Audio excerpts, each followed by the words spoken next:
अस्सलाम वालेकुम रहमतुल्लाहि व बरकातुहू। तो वेलकम राइजिंग पल्स एकेडमी में आपको हम खुशामदीद कहते हैं। आज हम पावर पॉइंट का लेक्चर नंबर 1 देखेंगे। पावर पॉइंट बेसिकली एक सॉफ्टवेयर होता है जिसमें हम अपनी प्रेजेंटेशन के लिए स्लाइड्स प्रिपेयर करते हैं। तो चलिए आज स्टार्ट करते हैं लेक्चर नंबर 1। उसके लिए आपने क्या करना है, टाइप हेयर टू सर्च। ये वाला आपको यहाँ पे प्लेस नज़र आ रही होगी। यहाँ पे आपने जब क्लिक करना है तो यहाँ पे आपने लिखना है पावर पॉइंट। तो पावर पॉइंट ही अभी पावर ही मैंने लिखा है, तो ये हमारे पास एक एप्लीकेशन जो है शो हो गई है। आपने पावर पॉइंट पर क्लिक कर देना है, आपकी ओपन हो जाएगी।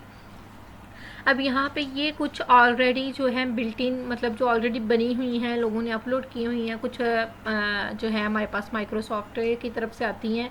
तो हम यहाँ से कोई भी चूज़ कर सकते हैं, लेकिन हमने यहाँ से भी चूज़ नहीं करनी, बिकॉज हमने खुद से बनाना सीखनी है। ये हम तब चूज़ कर सकते हैं अगर हमारे पास टाइम कम है, लेकिन इंशाल्लाह अगर आप मेरा पूरा कोर्स कंप्लीट करेंगे तो आप विद इन 30 मिनट्स अपनी खुद से बेस्ट प्रेजेंटेशन बना सकते हैं। यहाँ पे जो आपने एडिट करना है ना टेक्स्ट, तो आपने खुद ही एडिट करना है, उस पर भी तो 30 to 40 मिनट्स लगेंगे ही। तो यहाँ पे जब आप खुद से बनाएंगे अपनी रिक्वायरमेंट के हिसाब से उसे डिज़ाइन कर सकते हैं विद इन टाइम। ठीक है, अगर आप मेरा कंप्लीट कोर्स लेंगे, ठीक है, इसके सारे लेक्चर्स लेंगे। तो अब हमने क्या करना है, न्यू क्रिएट करने के लिए हम यहाँ से डायरेक्ट ब्लैंक प्रेजेंटेशन पे भी क्लिक कर सकते हैं, उसके अलावा न्यू पे भी क्लिक कर सकते हैं। न्यू पे क्लिक करेंगे तो भी ये ऑप्शंस आ जाते हैं। ओपन से मुराद होती है कि जो ऑलरेडी आपके पास बनी बनाई पड़ी हों, उसमें से आप कुछ एडिट करना चाहते हैं जो आपने ऑलरेडी बनाई हुई हैं, तो उसमें से ओपन करनी हो, बनी बनाई ओपन। अगर आपने न्यू क्रिएट करनी है तो आप यहाँ से, अभी मैं न्यू क्रिएट कर लेती हूँ ब्लैंक प्रेजेंटेशन पे क्लिक करके। तो हमारे पास फर्स्ट टेम्पलेट कुछ इस तरह से आती है, जैसे कि क्लिक टू ऐड टाइटल और क्लिक टू ऐड सब टाइटल। ये एक हमारे पास टाइटल पेज आ गया। जैसे हमारे पास टाइटल पेज होता है ना डॉक्यूमेंट का, इसी तरह हमारे पास प्रेजेंटेशन का भी एक टाइटल पेज होता है जिस पे आपने अपना टॉपिक लिखना होता है। तो इसमें अब टाइटल पेज के लिए आप आसानी से क्या कर सकते हैं कि यहाँ पे आप क्या करें कि यहाँ ऑप्शन है पेस्ट के। अगर आप पेस्ट करना चाहें कुछ, उसके लिए शॉर्टकट की होती है Ctrl+V। अभी मैंने कुछ कॉपी नहीं किया हुआ, इस वजह से यहाँ पर हम लिख लेते हैं ऐड टाइटल हेयर। ठीक है, इसे अभी मैं कॉपी कर लेती हूँ ताकि मैं आपको कॉपी और पेस्ट का समझा सकूँ। Ctrl+C से कॉपी हो जाएगा, Ctrl+X से कट हो जाएगा। अब कट और कॉपी में क्या डिफरेंस है? कट के बाद भी आप पेस्ट कर सकते हैं और कॉपी के बाद भी पेस्ट कर सकते हैं, लेकिन कॉपी का बेसिकली पर्पस क्या होता है, जैसे कि आप देखें जब मैंने कॉपी किया था यहाँ पे हमारे पास टेक्स्ट मौजूद था। कॉपी से क्या होता है, जहाँ से हम कॉपी कर रहे होते हैं उस जगह पे भी रहता है और दूसरी जगह जहाँ पे हम पेस्ट करते हैं वहाँ भी पेस्ट हो जाता है। ठीक है, लेकिन कट से क्या होता है कि जहाँ पे ऑलरेडी लिखा होता है वहाँ से इरेज हो जाता है। तो यहाँ पे Ctrl+V से हम पेस्ट कर लेंगे और यहाँ पे सेम Ctrl+V से हम पेस्ट कर लेंगे। अब यहाँ पे ऐड सब टाइटल, यहाँ पे सब टाइटल ऐड होगा तो सब टाइटल हेयर। यहाँ पे आपने अपने टाइटल का नेम लिखेंगे, यहाँ पे आप अपना सब टाइटल ही लिखेंगे। ठीक है, आपने इस तरह से ऐड टाइटल और ऐड सब टाइटल हेयर नहीं लिखना। आपने एक टॉपिक चूज़ करना है, उस टॉपिक पे रिसर्च करनी है और उस टॉपिक पे आपने अपनी स्लाइड्स बनानी है। उसके बाद यहाँ पे ऑप्शन आ जाता है हमारे पास, देखें टाइटल ऐड हो गया, सब टाइटल ऐड हो गया।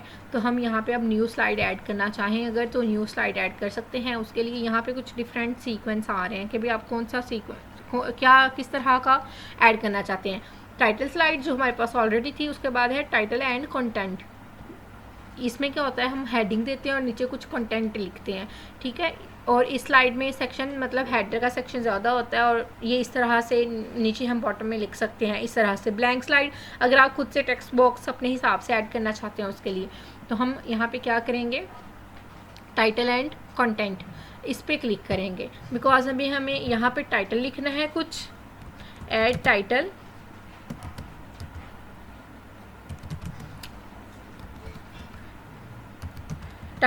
उसके बाद यहाँ पे हम कुछ भी, मैं अभी इसे थोड़ा सा पॉज करके जाती हूँ, कुछ कॉपी करके लाते हैं हम अपने किसे एड से, मतलब कि अपने गूगल से कुछ कॉपी करके लाती हूँ, फिर यहाँ पे पेस्ट करते हैं। अब यहाँ पे देखें कि मैंने प्रेजेंटेशन मेथड्स की वेबसाइट ओपन की है जहाँ पे हमारे पास काफ़ी ज़्यादा डाटा मौजूद है। इसमें आपने बेसिकली क्या करना होता है, आपने ये नहीं करना कि मेथड 1 को पूरे का पूरा कॉपी करके वहाँ पेस्ट कर दें। प्रेजेंटेशन जब आप बनाते हैं आप सिर्फ अपने पॉइंट्स लिखते हैं, नॉट ये फर्दर डिटेल्स हैं, ये डिटेल्स नहीं आपने लिखनी है जो पैराग्राफ है, आपने जस्ट इस तरह के पॉइंट्स लिखने होते हैं। ठीक है, इसलिए हम क्या करेंगे, यहाँ से पॉइंट्स कॉपी करते जाएंगे इस तरह से। ठीक है, कॉपी करने के लिए आपने क्या करना है, अपने कर्सर को यहाँ पे लेके आना है, डबल क्लिक करके यहाँ से ऐसे स्वाइप करते जाना है तो उस हिसाब से आपका हो जाएगा, ठीक है, ये इस तरह से। अब चलते हैं अपनी स्लाइड्स की तरफ। अभी मैंने आपके सामने दूसरा कॉपी किया और दूसरा जब कॉपी करके स्लाइड्स पे लेके गई हूँ तो आप एक चीज़ नोट करेंगे, जो वहाँ पे हमारे पास आ रहा था उसकी जो फ़ॉन्ट था, जो उसकी मतलब जो उसका टेक्स्ट का साइज़ था, जो भी उस पर बोल्ड इटैलिक जो भी फंक्शन फर्दर यूज़ हुए थे वेबसाइट पे, ये देखें वेबसाइट पे जो भी फंक्शंस यूज़ हुए हैं सेम उसी तरह का यहाँ पे कॉपी हो गए, यहाँ पे लिखा जा रहा है। तो इसको कैसे हमने ओवरकम करना है, इससे अगर हम बारी बारी पकड़ के इस तरह से बारी बारी इसकी सारी चेंजिंग करेंगे ना तो उस पर बहुत ज़्यादा टाइम टेकिंग प्रोसेस है। तो एक ही मरतबा में पूरी स्लाइड्स के सारे टेक्स्ट को एक जैसा करने की टेक्निक में आपको फर्दर जैसे ही हमारे पास वो पॉइंट आएगा उस लेक्चर में आपको वो बता दी जाएगी, ठीक है। अभी मैं सारे पॉइंट्स कॉपी कर लाऊँ इधर। तो स्टूडेंट्स यहाँ पे मैंने जो है डाटा कॉपी कर लिया है। उसके बाद चलते हैं इस पे मैंने अब फर्दर पॉइंट्स हम यूज़ करके देखते हैं। इस पूरे बॉक्स को मैंने सेलेक्ट किया है। यहाँ पे हमने यहाँ पे अब इस पॉइंट पे आके देख लेते हैं कि यहाँ पे हमने अब इसका टेक्स्ट चेंज करना है। टेक्स्ट जो है वो हम ज़्यादातर जो है टाइम्स न्यू रोमन यूज़ करते हैं, मेरे ख्याल से यहाँ पे नहीं है। यहाँ पे टी पे जाएंगे आप तो आपको टाइम न्यू रोमन मिल जाएगा। मैं टाइम न्यू रोमन यूज़ करती हूँ, लेकिन यहाँ पे आप कैलबरी और दूसरे 2-3 होते हैं फ़ॉन्ट, वो भी यूज़ कर सकते हैं, ठीक है। तो यहाँ पे हम अपना टाइम न्यू रोमन जो है फ़ॉन्ट वो यूज़ कर लेंगे। ये आ गया है टाइम न्यू रोमन फ़ॉन्ट। अच्छा जी, इसे हमने यूज़ कर लिया। अब यहाँ पे ये बोल्ड है, जो हमारे पास पॉइंट्स होंगे वो कभी भी आपने बोल्ड नहीं रखने। उसके बाद इटैलिक जहाँ पे आपको ज़रूरत हो वहाँ पे आप इसे इटैलिक भी कर सकते हैं। यू अंडरलाइन, यहाँ पे आप इसे अंडरलाइन भी कर सकते हैं। ये देखें अंडरलाइन हो गया, ये अंडरलाइन रिमूव हो गई है। उसके बाद इसकी कुछ आप इसे शेडो वगैरह भी दे सकते हैं फ़ॉन्ट को। उसके बाद लाइन्स भी ऊपर इस तरह से लगा सकते हैं। ये इस तरह से काफ़ी ज़्यादा ऑप्शन हैं। आप अपने वर्ड्स की जो है क्या कहते हैं उसे, कैरेक्टर्स के दरमियान भी, अल्फ़ाबेट्स के दरमियान भी कितनी स्पेस रखना चाहते हैं वो बता दें। Tight, very tight, normal, loose, ठीक है। अभी हम नॉर्मल रख रहे हैं, ठीक है। उसके बाद यहाँ पे आप अपना जो है अपर केस में है, लोअर केस में है, इस तरह से चेंज भी कर सकते हैं। आप देखें अभी मैंने क्लिक नहीं किया, लेकिन इस तरह से इसके चेंज हो रहे हैं।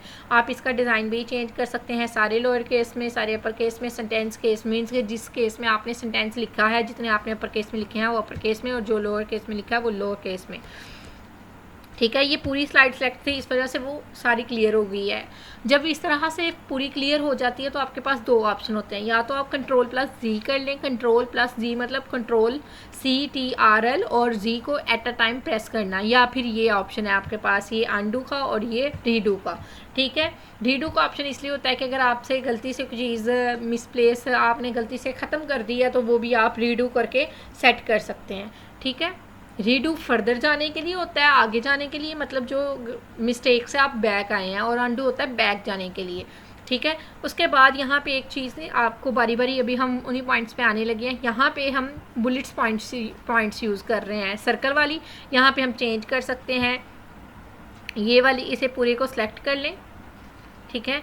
और यहाँ पे आप इसके बुलेट्स पॉइंट्स जो हैं वो चेंज कर सकते हैं। ये देखें मैं अभी ज़रा मूव ही कर रही हूँ तो वो आपको चेंज होती नज़र आ रही हैं, ठीक है। फॉर एग्जांपल मैंने ये वाले कर लिए हैं, ठीक है। उसके बाद यहाँ पे आ जाते हैं, ये आप इसे मूव करना, ठीक है। इसे मूव करना मीन्स आपका पैराग्राफ, आपकी स्पेस स्टार्टिंग से उतनी आती जाएगी, ठीक है। जैसे हम टैब की मदद से स्पेस लाते हैं ना, सेम वही काम इससे होता है, ठीक है। तो इसे अभी मैं बैक ही रहने देती हूँ, यहाँ पे अच्छा लग रहा है। बाकी हम यहाँ पे इस तरह भी इसे कर सकते हैं, यहाँ पे भी अच्छा लगेगा। उसके बाद है टेक्स्ट डायरेक्शन। आपने अपनी हिसाब से यूज़ करना है कि जिस तरह से आपको ईजी हो यूज़ करने में। रीसेट होता है, रीसेट ऑप्शन में यहाँ पे नहीं, यहाँ पे आपको यूज़ करके दिखा देती हूँ। रीसेट का मतलब होगा कि सारी जो है रीसेट हो गई है, ठीक है, जैसा कि हमारे पास पहले होता है। तो ये रीसेट का ऑप्शन हम तब यूज़ कर सकते हैं अगर हमने लेआउट में कुछ चेंजिंग कर ली है, लेकिन हमें पहले जैसी लेआउट चाहिए थी, तो उसके लिए लेआउट में भी यही है कि आप लेआउट का इसमें ये मतलब है कि आप इस स्लाइड की लेआउट चेंज कर सकते हैं जो आपकी सिलेक्टेड स्लाइड है, लेकिन न्यू स्लाइड में आप लेआउट खुद से न्यू स्लाइड के लेआउट सेलेक्ट करते हैं, ठीक है। ये आपको फ़र्क समझा देती हूँ मैं। न्यू स्लाइड में क्या हुआ है, हमारे पास न्यू एक स्लाइड ऐड हुई है, लेकिन जब हम लेआउट में से जाके सिलेक्ट करते हैं तो हमारे पास इसी स्लाइड का लेआउट जो है वो चेंज होता है। फॉर एग्जांपल मैं इस तरह से कर देती हूँ, ये देखें यहाँ पे ये चीज़ आ गई है, लेआउट चेंज हो गई है इसकी। उसके बाद यहाँ पे हमारे ऑप्शंस थे जो कि अभी हम ये देखने वाले थे। टेक्स्ट डायरेक्शन, टेक्स्ट की डायरेक्शन क्या होनी चाहिए ये मैं आपको यहाँ पे समझाती हूँ, यहाँ पे आपको अच्छे से समझ आएगा। हाँ जी, ये देखें यहाँ पे आके मैंने क्या किया, टेक्स्ट डायरेक्शन यहाँ पे हॉरिजेंटली देखें आप मूव हो रही है और ये स्टैक्ड। अब यहाँ पे है मोर ऑप्शंस, मोर ऑप्शन में आप यहाँ से ऐसे ही इतना कंफ्यूज होंगी, उसके बजाय ये फर्दर ऑप्शंस हमारे पास आने हैं, हम वहाँ से इसे यूज़ करना सीख लेंगे। ठीक है, अभी मैं आपको यहाँ पे कन्वर्ट टू स्मार्ट आर्ट तक बताऊँगी क्योंकि लेक्चर काफ़ी लेंथी हो गया। उसके बाद अलाइन टेक्स्ट, आप टेक्स्ट को अलाइन कहाँ पर करना चाहते हैं, मिडल में, टॉप में, बॉटम में, इसी तरह यहाँ पे भी ज़्यादा ऑप्शंस आ जाते हैं। उसके बाद है कन्वर्ट टू स्मार्ट आर्ट, ये बहुत अच्छा ऑप्शन है। जैसे कि मैंने आपको कहा था कि आप 30 मिनट में आपको एक बहुत अच्छी जो है आपको बनानी सिखाई जाएगी कि 30 मिनट में आप खुद से प्रेजेंटेशन बहुत अच्छी से प्रिपेयर कर सकते हैं। उसका ये बहुत बेस्ट पार्ट है। कैसे, कि आपने क्या करना है, सिलेक्ट करना है, और भी बहुत ऑप्शन है, ये नहीं समझना आपने जस्ट ये है, इस पर बहुत ज़्यादा और चीज़ें इंप्लीमेंट होकर बहुत बेस्ट एप्लीकेशन बन जाती है। 2-3 मिनट की चीज़ें हैं, जस्ट समझने में 2-3 मिनट लगेंगे अगर आप साथ साथ प्रैक्टिस कर रहे हैं। अच्छा जी, ये मैंने सारा टेक्स्ट जो है अपना सेलेक्ट कर लिया। अब यहाँ पे हम आ गए हैं कन्वर्ट टू स्मार्ट आर्ट, कि इसे हम कन्वर्ट करना चाहते हैं किसमें, स्मार्ट आर्ट में। अब आप देखिएगा चेंजिंग कैसे होती हैं। मैं इन लाइंस पे लाई हूँ, ठीक है, ये इस तरह से आ गया सारा, इसका फ़ॉन्ट भी, कलर भी, सारा कुछ सिलेक्ट हो गया। उसके बाद ऐसे यहाँ पे ये साथ में देखें आप, छोटा सा सर्कल आ गया, सर्कल में पिक्चर का ऑप्शन है और ये सारे पॉइंट्स आ गए हैं। ये देखें इस तरह से पॉइंट्स आ गए हैं, ये आपको हाईलाइट हो रहे होंगे, आप साथ साथ देखें कर, ये इस तरह से पॉइंट्स आ गए हैं। ये तब हम यूज़ कर सकते हैं जब 3-4 पॉइंट्स हैं, हमने उन्हें फर्दर थोड़ा सा एक्सप्लेन भी करना हो। ये देखें इसमें हम क्या कर सकते हैं, मैं आपको थोड़ा जूम करके दिखाती हूँ अगर तो पॉसिबल हुआ, ठीक है, बिकॉज ये ऊपर हमारी रिकॉर्डिंग का आ रहा है। खैर, ये इस तरह से आपको जब जूम करेंगे, यहाँ पे जो वाइट पे स्पेस आ रही है, ये ग्रे में जो स्पेस आ रही है, इस पर आप लिख सकते हैं अच्छे तरीके से। अच्छा जी, खैर अभी मैं इसे कंट्रोल जी कर रही हूँ और स्मार्ट आर्ट के और फंक्शंस आपको दिखाऊंगी। जिस तरह से ये फंक्शंस हैं, इसमें भी ऑप्शंस आ रहे हैं, ये है, इस तरह से ये फंक्शंस हैं, ये फंक्शंस हैं, आप इसमें अपनी मर्ज़ी का यूज़ कर सकते हैं। जैसे ये देखें, ये भी बहुत अच्छा ऑप्शन है, यहाँ पे आप ऊपर अपनी कोई डिटेल वगैरह ऐड कर लें और नीचे पॉइंट्स ऐड हों, ये इस तरह से भी बहुत अच्छा ऑप्शन है। ये देखें, ये इस तरह से कुछ शो हो रहा है आपके पास, यहाँ पे आप फर्दर ऑप्शंस भी आएंगे, ये मैं आपको तब बता दूंगी कि ये देखें इसमें कलर वगैरह चेंज हो सकते हैं। अभी टाइम बहुत कम रह गया, ये मैं आपको इंशाल्लाह से नेक्स्ट लेक्चर में बता दूंगी, ठीक है। ये हम डिज़ाइनिंग सबसे एंड पे सीखेंगे, ये साथ साथ सीखते जाएंगे, डिपेंड करता है कि लेक्चर का टाइमिंग भी साथ साथ मैनेज करनी है। तो मैं इसे कंट्रोल जी करके अभी आपको, और इस तरह से आप मतलब सारे स्मार्ट आर्ट के देख सकते हैं। अभी आप सोचेंगे कि बस इतने सही हैं, ये देखें ये कितना बेस्ट ऑप्शन है, देखें कितना खूबसूरत लग रहा है। उसके बाद यहाँ पे आ जाते हैं मोर स्मार्ट आर्ट ग्राफिक्स, इसमें ऑल हैं कि यहाँ पे हमारे पास सारे मौजूद हैं। अगर तो कोई आप हाईलाइट करना चाहते हैं कि सर्कल की फॉर्म में आए, तो सर्कल की फॉर्म में हमारे पास ये मौजूद है, तो आप इस तरह से इसने सर्कल की फॉर्म में कर सकते हैं। फॉर एग्जांपल ये मैंने ये वाला यूज़ किया तो ये इस तरह से आएगा, ठीक है। ये आपके पास बहुत अच्छे फीचर्स हैं, आप इनका अच्छे से इस्तेमाल करके बहुत अच्छी स्लाइड बना सकते हैं। इसी तरह आपने भी ऐसे करें, टॉपिक मैं आपको दे देती हूँ, बल्कि आप खुद ही सिलेक्ट करें ताकि हर स्टूडेंट का डिफरेंट वर्क हो। टॉपिक आपने सेलेक्ट करना है, उस पर इस तरह से 8-10 पॉइंट्स लेने हैं और उन 8-10 पॉइंट्स को आपने फर्दर इस तरह से आपने प्रेजेंटेशन बना के सेंड करना है, ठीक है। इंशाल्लाह नेक्स्ट लेक्चर में हम बाकी का सीखते हैं। अल्लाह हाफिज़।